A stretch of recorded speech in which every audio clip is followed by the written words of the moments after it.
היי, עוד רגע נכנס החג. כולנו נפרוס מפה לבנה, לחלקכם השולחנות כבר ערוכים ומוכנים, וכדי שיהיה ליל סדר שקט ומענה ונטול קונפליקטים, שני טיפים קצרצרים אליכם, ואני משחררת אתכם להתארגן וגם אני הולכת. אז קודם כל, הטיפ הראשון, תכירו את המארחים שלכם או את המתארחים שלכם.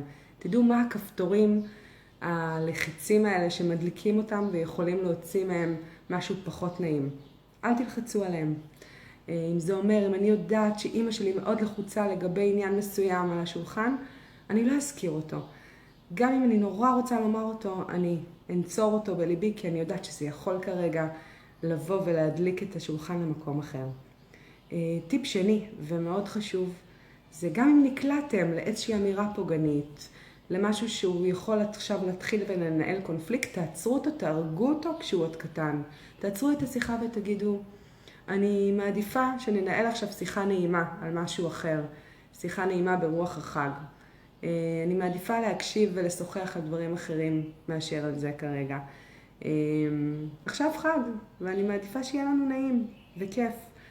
אז שני טיפים קצרים. וטיפ שלישי, שהזכרתי אותו פה כבר לא מעט, גמישות. הילדים רעבים, ההגדה עוד בהתחלתה, תנו להם לאכול לפני. תרגיעו את הצורך, תנו מענה על הצורך, תהיו גמישים ולא מקובעים, וכך נעביר חג נעים ונטול קונפליקטים. אז חג שמח, ארוחה מענה, ליל סדר נעים.